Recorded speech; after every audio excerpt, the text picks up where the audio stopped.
Subscribe कर लिया करो, लाइक कर लिया करो। 3 साल 4 साल हो गया, अभी तक मेरा चैनल मोनेटाइज तक नहीं हो पाया, तो कोई फ़ायदा नहीं है ना मेरे वीडियो बनाने का अगर आप लोग सपोर्ट नहीं करोगे तो। Hello friends, welcome to my channel food safety and regulatory. Complete food safety FSSAI के नॉलेज में ये मेरा अगला वीडियो है। इसके पहले मैंने 4 वीडियो डाले हैं, लेकिन अनफॉर्चुनेटली मेरे को उतना व्यू नहीं मिल रहा है जितना कि मैंने एक्सपेक्ट किया था आप लोगों से, इसलिए मेरा जो फ्रीक्वेंसी है वो भी कम हो गया है। क्योंकि जब व्यू मिलते हैं तो थोड़ा सा हौसला बढ़ता है डालने के लिए, और अनफॉर्चुनेटली मुझे नहीं मिला, पता नहीं क्यों। फिर भी ये नेक्स्ट वीडियो में लाया हूँ offences and penalties and proceedings. जो ऑफेंसेस हैं और उसके अगेंस्ट में जो पेनल्टीज़ होती हैं, और फिर जो प्रोसीडिंग्स होती हैं, लीगल प्रोसीडिंग्स, उसमें क्या क्या होता है, कैसे पेनल्टीज़ लगती है, क्यों लगती है, क्या ऑफेंसेस होते हैं, कितनी पेनल्टीज़ लगती हैं, इसके बारे में हम जानेंगे आज। तो चलिए शुरू करते हैं, एक एक करके जानते हैं। Penalties are graded according to the gravity of the offences. कि ग्रेविटी क्या है, कितना रिस्की है आपका जो ऑफेंस है, आपने जो गुनाह किया है वो कितना ज़्यादा ऑफेंस, ग्रेविटी उसकी कितनी है, कितनी गंभीरता है उसमें, उसके बेस पे पेनल्टीज़ लगाई जाती है। Offence gravity determined by the DO after receiving food analyst reports. जो फूड एनालिस्ट आप DO को रिपोर्ट भेजता है, उसमें क्या क्या फेल्योर है, उस बेस पे DO डिसाइड करता है कि क्या सिवियरिटी है, ग्रेविटी क्या है, उसके बेस पे वो डिसाइड करता है कि वो आपका किस ग्रेविटी में जाएगा। ग्रेविटी को क्लासीफाई 3 चीज़ों में किया गया है। पहला है miss brand foods. Miss brand foods वो होता है कि सपोज आपने कुछ ऐसा लिखा है जो उस प्रोडक्ट में नहीं है, या कुछ ऐसा नहीं लिखा है जो उस प्रोडक्ट में था, ठीक है, या कुछ आपने बढ़ा चढ़ा के क्लेम किया हुआ लेबल में, हाँ, तो उस केस में वो आपका मिस ब्रांड में आ जाता है। रॉन्ग लेबलिंग, मिसलीडिंग क्लेम्स और नॉन कंप्लाइंस। सब स्टैंडर्ड फूड्स क्या होते हैं? सब स्टैंडर्ड फूड्स वो होते हैं जैसे कि FSSAI ने डिसाइड किया हुआ है कि एक्स प्रोडक्ट का स्टैंडर्ड ये होना चाहिए, इतना pH होना चाहिए, इतनी इसमें एसिडिटी होनी चाहिए, या इसमें इतना सॉलिड्स होना चाहिए। अगर उसका स्टैंडर्ड मैच नहीं कर रहा है, या टॉक्सिन्स हैं या जो भी है वो मैच नहीं कर रहे हैं, स्टैंडर्ड जो प्रोडक्ट का वो मैच नहीं कर रहा है, तो आपका प्रोडक्ट सब स्टैंडर्ड हो जाएगा।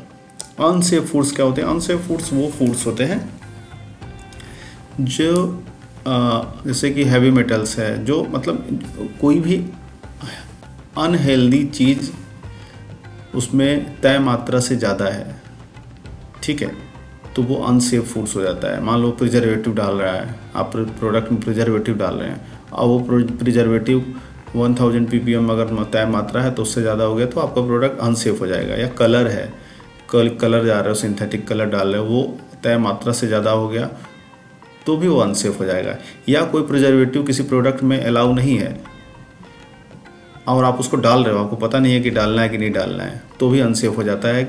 जैसे कि एक बार हुआ था, किसी के नमकीन में वो कलर डालता था बंदा, और वो उस कलर उस नमकीन में अलाउ नहीं था, तो फूड सेफ्टी डिपार्टमेंट ने पकड़ा, तो उसको चेक करने पे पता चला कि उसमें वो कलर है जो अलाउ नहीं है, उस हिसाब से उनका प्रोडक्ट अनसेफ हो गया, ठीक है।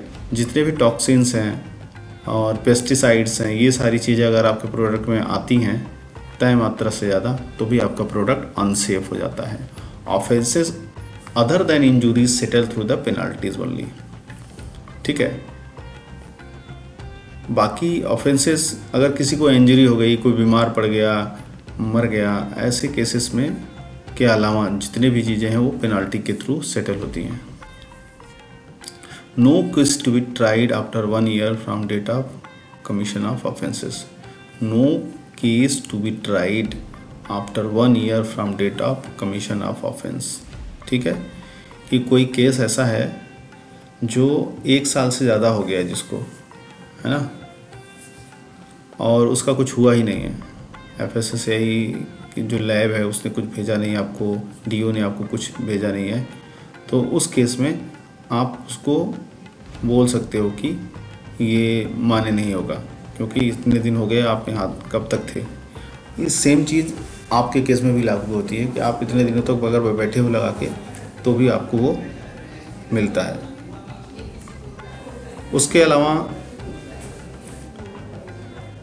फूड पेनाल्टीज़ की कैटेगरी में क्या क्या पेनाल्टीज लगती है। Food not for quality demanded by purchaser, ठीक है। परचेजर है जिसमें जो खरीद रहा है प्रोडक्ट, वो उस क्वालिटी के हिसाब से उसको अगर प्रोडक्ट नहीं मिला तो पेनाल्टी लग सकती है। Not in compliance with the act, ये सेक्शन 50 बोलता है। सेक्शन 51 क्या बोलता है, और सेक्शन 50 लगता किस पे है, सेलर पे लगता है बस। 25 लाख फाइन, 25 लाख का फाइन है। हाँ, पेटी मैन्युफैक्चरर के लिए 25,000 का फाइन है। फूड अगर एक्सपेक्टेड नहीं है क्वालिटी उसकी, जैसे कोई दुकान पे आप जा रहे हो और उसको की क्वालिटी अच्छी नहीं है, उसकी वजह से उसको कोई दिक्कत हुई तो वो आपको केस कर देगा, तो 25 लाख की पेनल्टी लग जाएगी। और अगर कोई छोटा मोटा पेटी फूड वाला है तो उसको 25,000 की पेनल्टी लगेगी, ठेले वाले का। 51 बोलता है सब स्टैंडर्ड फूड्स। सब स्टैंडर्ड फूड जो, जैसा कि मैंने पिछली स्लाइड में बताया, अगर वो सब स्टैंडर्ड फूड है तो मैन्युफैक्चरर पे भी पेनल्टी लगता है, जो बेच रहा है उस पर भी लगता है, जो स्टोरेज और डिस्ट्रीब्यूशन वाला है उसको भी लगता है। 5 लाख की पेनल्टी होती है। 52 मिस ब्रांड फूड्स, सेम है वही, सेलर मैन्युफैक्चरर डिस्ट्रीब्यूटर सब पे लगेगा, 3 लाख की पेनल्टी है। 53 सेक्शन बोलता है मिसलीडिंग एडवर्टाइजमेंट, जो कि एडवर्टाइजमेंट एंड क्लेम रेगुलेशंस के अंतर्गत आता है। फॉल्स डिस्क्रिप्शंस नेचर और क्वालिटी ऑफ सब स्टैंडर्ड, इस पे क्या लगता है, पब्लिशर जिसने ये पब्लिश किया हुआ है। मान लो कोई ऐड आपने डाल रखा है मिसलीडिंग, जैसे टीवी पे ऐड आता है और न्यूज़ में आता है, या फिर आपने कहीं पोस्टर लगा रखा है किसी, तो उसमें पब्लिशर्स पे लग जाएगा, जो ऐड एजेंसी है उस पर भी लग सकता है। 10 लाख की पेनल्टी है। उस चैनल पे भी लग सकता है जो आपको दिखा रहा है, ठीक है, तो 10 लाख की पेनल्टी है। फूड कंटेंस एक्सटेनियस मैटर, अगर कोई फॉरेन मैटर आ गया आप किसी प्रोडक्ट में तो 1 लाख की पेनल्टी है, सेलर मैन्युफैक्चरर डिस्ट्रीब्यूटर सब पे।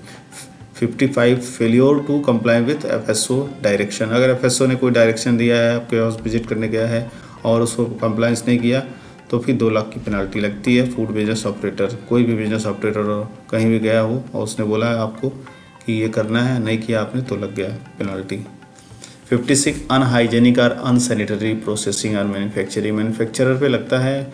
मैन्युफैक्चरर आप गलत तरीके से कर रहे हो, अनहाइजेनिक तरीके से कर रहे हो, सफाई नहीं कर रहे हो, है ना, तो आपको 1 लाख की पेनल्टी लगेगी। फूड पॉजेज अडल्ट्रेंस डाल रहे हो, कोई मिलावट कर रहे हो अपने प्रोडक्ट में आप, ठीक है, तो मैन्युफैक्चरर पे भी लगेगा, जो बेच रहा है उस पर भी लगेगा, जो डिस्ट्रीब्यूट कर रहा है उस पर भी लगेगा। इंजूरियस टू हेल्थ है, अगर खतरा है सेहत के लिए वो मिलावट, तो 10 लाख की पेनल्टी है। नॉन इंजूरियस है तो 2 लाख की पेनल्टी है। 59 सेक्शन है अनसेफ फूड्स। अनसेफ फूड जैसे कि मैंने लास्ट की स्लाइड में बताया था डेफिनेशन ऑफ अनसेफ फूड्स की, तो उसमें मैन्युफैक्चरर, सेलर, स्टोरेज, डिस्ट्रीब्यूटर सबको लगता है पेनल्टी भाई। नो इंजूरी 6 मंथ, 6 मंथ की इसमें जेल भी होती है अनसेफ फूड्स में। तो अगर इंजरी नहीं है तो 6 महीने की जेल होगी और 1 लाख का पेनल्टी है। और बहुत सीरियस इंजरी नहीं है तो 1 साल की जेल है, 3 लाख की पेनल्टी है। सीरियस इंजरी है, मतलब बहुत ज़्यादा बीमार पड़ गया तो 6 साल की जेल है, 5 लाख की पेनल्टी है। और अगर कहीं मर गया आपका प्रोडक्ट खा के गलत तरीके से तो 7 साल की जेल है और 10 लाख की पेनल्टी है। तो आप ध्यान देना, पेनल्टीज़ बहुत ज़बरदस्त हैं अगर आपने प्रोडक्ट को अपने कंप्लाइंस नहीं किया, आपको मालूम नहीं है कुछ भी। अगर सिर्फ आप एजेंट के भरोसे चलते हो, आप अपने कंसल्टेंट के भरोसे चलते हो जो पैसा लेके आपको मिसलीड करता है, तो आपको भुगतना पड़ेगा। और 62 सेक्शन क्या बोलता है, ऑब्स्ट्रक्शन और impersonation of FSO without reasonable excuse.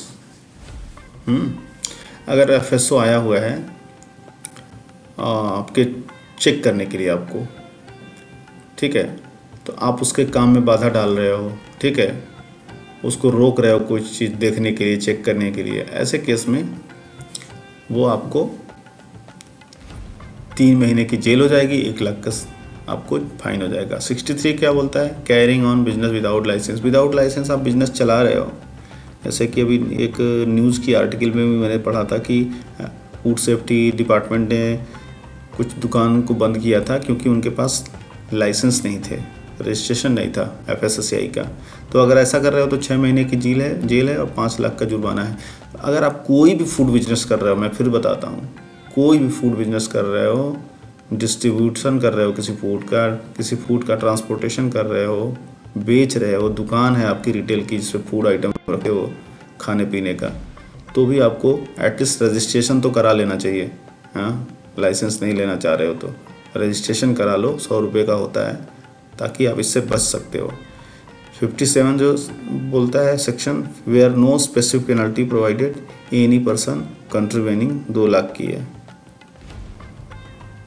अगर आप कोई पेनल्टी नहीं दे रहे हो तो उस पर और 2 लाख है।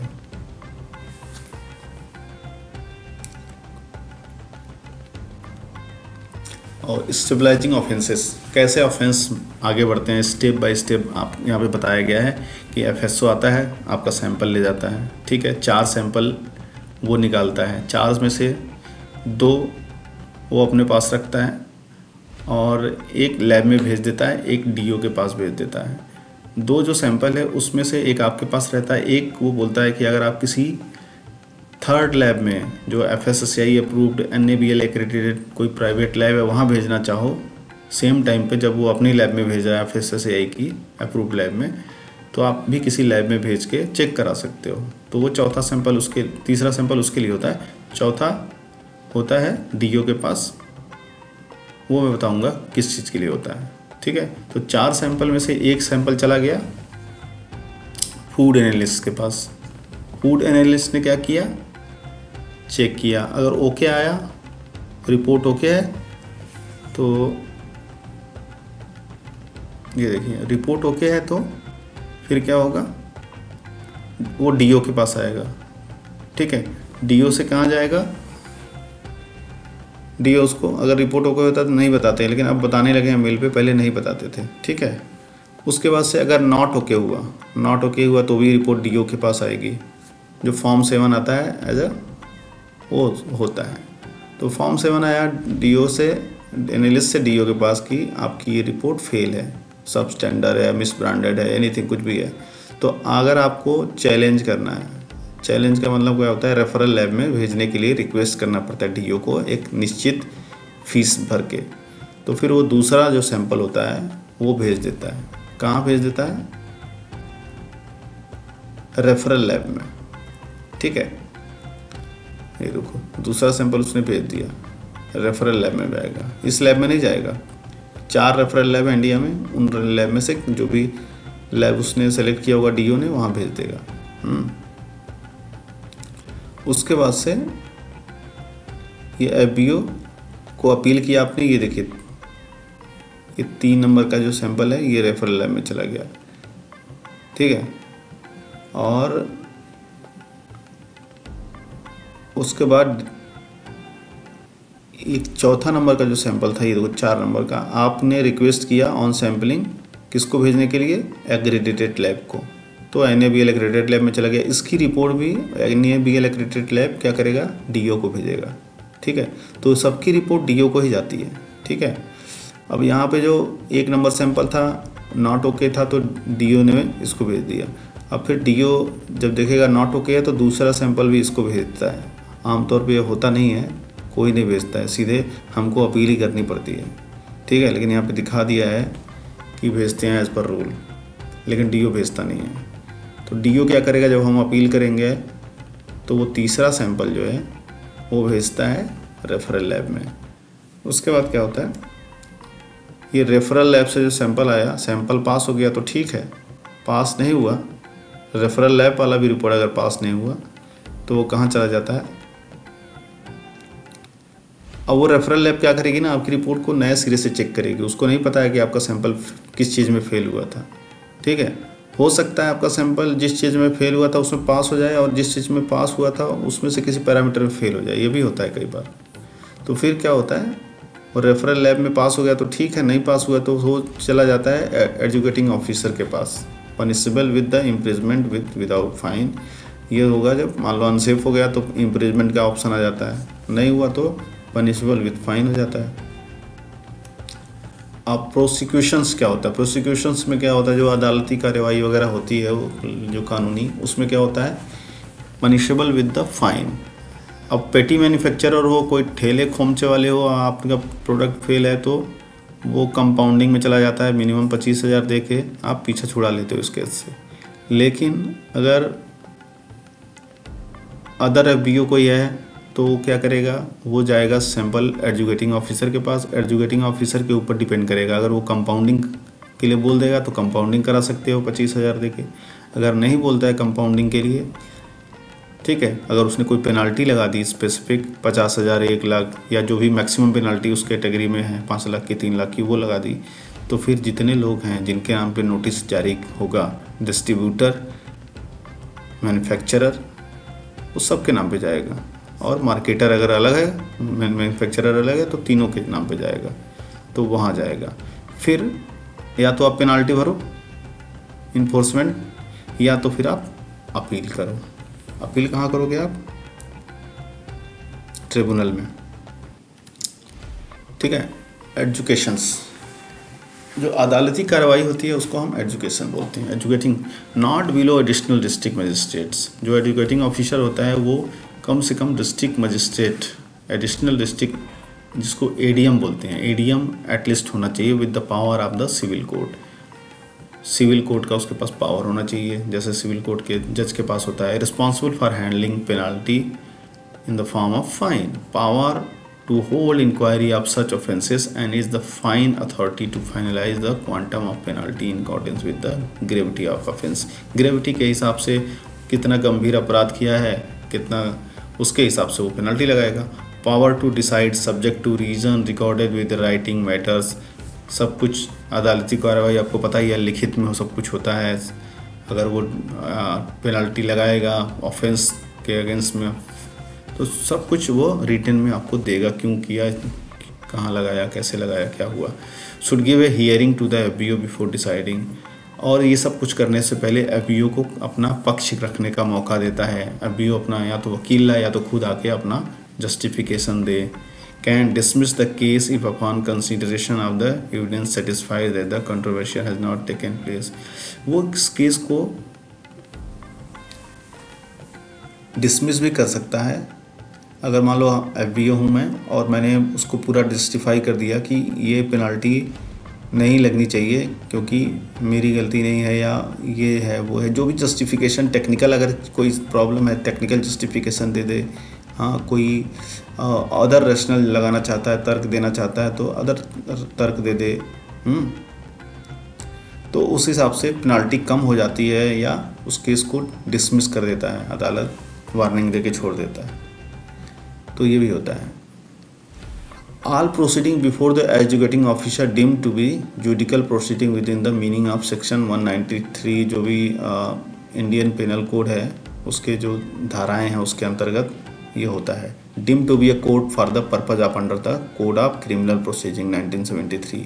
No civil court shall have the jurisdiction to entertain any suit of proceeding in the respect of any matter which an adjudicating officer tribunal empowered under this act. कोई ये जो सारे केस होते हैं ये सिविल कोर्ट में नहीं देखा जाता है। ये जुडिडिकेशन जो होता है वो सारे एजुकेटिंग ऑफिसर और ट्रिब्यूनल कोर्ट ही देखता है। द एजुकेटिंग ऑफिसर और द कोर्ट में also order cancellation of licence cancel कर सकता है आपका। रिकॉल फूड बोल सकता है कि जितने भी फूड हैं, जितने भी इस तरह की चीज़ें हैं, उस सबको रिकॉल करो मार्केट से। Order to 44 forfeiture of establishment and property in case of previous injury. अगर कोई किसी की डेथ हो गई है, कोई बहुत ज़्यादा बीमार हो गए हैं लोग, तो आपकी जो इस्टेब्लिशमेंट है उसको सील करने का, उसकी प्रॉपर्टी को जब्त करने का आदेश दे सकता है। इशू प्रोहिबिशन ऑर्डर रिलीज कर सकता है कि आपका सारा धंधा बंद किया जाए। Appeal against decision of AO, educating officer का जो डिसीजन है एओ का, उसको अपील कर सकते हो। कहाँ पे कर सकते हो? ट्रिब्यूनल में। मान लो अब एजुकेटिंग ऑफिसर ने पेनल्टी लगा दी आप पे ऊपर 2 लाख की, 3 लाख की, 6 महीने की जेल भी कर दी, तो फिर आप अपील करोगे ट्रिब्यूनल में 30 दिन के अंदर, डिसीजन के 30 दिन के अंदर। फिर रजिस्ट्रार, ठीक है, तो स्क्रूटनी, रजिस्ट्रार क्या करेगा, पास जाएगा मैटर, पहले सबमिट करोगे रजिस्ट्रार को, रजिस्ट्रार स्क्रूटनी करेगा, identify failing the decision, notice to the respondent on defects. जितने भी लोग उसमें इन्वॉल्व हैं, चाहे वो FSSAI हो चाहे वो FBO हो, सबको नोटिस जाएगा। Reply with in 30 days by respondent. Respondent जो हैं उनको 30 दिन के अंदर रिप्लाई करना होगा काउंटर ऑब्जेक्शंस के साथ। मान लो FSSAI को कोई ऑब्जेक्शन हुआ मेरे अपील करने पे ट्रिब्यूनल को, तो अपना काउंटर रिपोर्ट या ऑब्जेक्शन रिपोर्ट वो सबमिट कर सकता है। अपील लेट ट्रिब्यूनल्स, उसके बाद से ट्रिब्यूनल में सुनवाई होगी, फिर ऑर्डर आएगा। Prosecutions punishable with the imprisonment. ऐसा कोई प्रोसिक्यूशन जिसमें इम्प्रिजमेंट भी हुआ हो पेनाल्टी के साथ साथ, तो क्या होगा, कमिश्नर के पास जाएगा, केस फाइल्ड, स्पेशल कोर्ट होगा। अगर 3 साल से कम की सज़ा है तो स्पेशल, 3 साल से ज़्यादा की सज़ा है तो स्पेशल कोर्ट बैठेगा उसके लिए, और 3 साल से कम की सज़ा है तो स्पेशल ऑर्डिनरी कोर्ट के थ्रू ही हो जाएगा, स्पेशल कोर्ट की ज़रूरत नहीं पड़ेगी। उसके बाद से अपील टू हाई कोर्ट। अगर डिसीजन आपके फेवर में आ गया तो ठीक है, नहीं आया तो फिर आप अपील कर सकते हो हाई कोर्ट में। आप अपना जो भी सज़ा है वो काटो या जो भी पेनल्टी हो भरो, ठीक है, नहीं तो हाई कोर्ट जाओ। ये सीधे पूरा प्रोसिक्यूशंस का है, एजुकेटिंग ऑफिसर, ट्रिब्यूनल कोर्ट और लास्ट में हाई कोर्ट। उसके बाद हाई कोर्ट के बाद सुप्रीम कोर्ट तो है ही। तो डिफेंस, वैलिड डिफेंस, आपको जो भी डिफेंस है वो वैलिड और सॉलिड डिफेंस देना चाहिए। Person to all reasonable prosecution exercise all due diligence to prevent the commissioner of the. देखो, वकील को तो कानूनी दांव पेच पता होते हैं, टेक्निकलिटी नहीं पता होती है। टेक्निकलिटी कोई सब स्टैंडर्ड अनसेफ चीज़ है तो उसकी टेक्निकलिटी तो टेक्निकल बंदे को ही पता होती है, ठीक है। तो दोनों चीज़ें अलग अलग हैं। वकील तो आपको बस फेस करता है कोर्ट में, लेकिन आपको टेक्निकल चीज़ें वकील को बतानी पड़ेंगी, देनी पड़ेंगी। May be evidence by the all checks were carried out, person complied with the food safety programme, complied with the scheme such as a quality assurance, promote food safety and national international standard codes, ठीक है, ये सारा करना पड़ेगा। तो ये पूरा था आपका प्रोसिक्यूशंस का मामला, पेनल्टीज़ कैसे होती हैं, सब स्टैंडर्ड फूड क्या है, अनसेफ फूड्स क्या है, मिस ब्रांडेड क्या है, ठीक है। तो उम्मीद है आपको ये वीडियो अच्छी लगी होगी। अच्छी लगी हो तो प्लीज़ मेरे चैनल को सब्सक्राइब करिएगा, वीडियो को लाइक करिएगा। नेक्स्ट वीडियो जो इसका अगला पार्ट है, शायद ये लास्ट पार्ट है, product compliance related labelling standards जो है वो सारा है। इसके बाद एक कमेंट आया था जिनको ISO की जानकारी चाहिए थी, ISO का वीडियो इसके बाद मेरा आएगा। तो प्लीज़ अगर चैनल को यार सब्सक्राइब कर लिया करो, लाइक कर लिया करो। 3 साल 4 साल हो गया, अभी तक मेरा चैनल मोनेटाइज तक नहीं हो पाया, तो कोई फ़ायदा नहीं है ना मेरे वीडियो बनाने का अगर आप लोग सपोर्ट नहीं करोगे तो। Thank you.